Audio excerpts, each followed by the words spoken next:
présent. Je voudrais en venir maintenant à l'anniversaire demain des 2 ans de l'occupation par les sans-papiers de l'église Saint-Bernard. À la veille des différentes manifestations, nous avons voulu savoir ce qu'étaient devenus certains de ces sans-papiers. L'exemple de ces personnes, l'une a été régularisée, l'autre pas. Émilie Lançon, Luc Bachofen.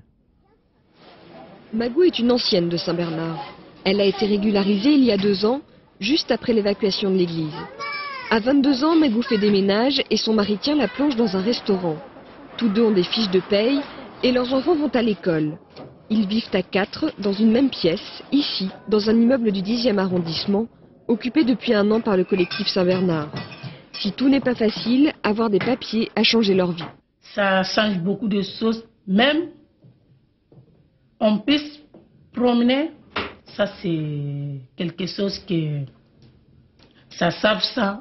Parce que ici, tous les endroits que tu pars, c'est ça les papiers qui demandent. Moi, même pour inscrire les enfants à l'école, ils demandent les papiers.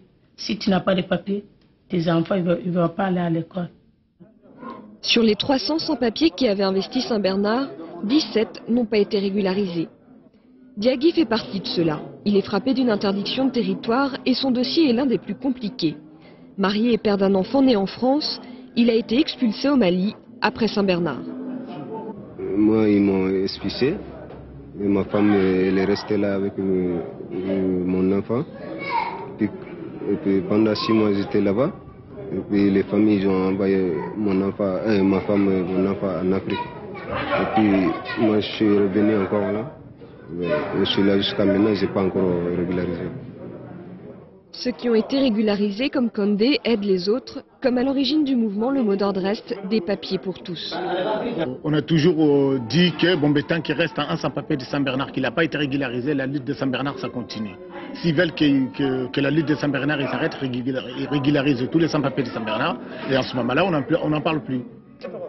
Jokunda est une enfant de Saint-Bernard. Elle est née le 17 août, 6 jours avant l'expulsion de l'église.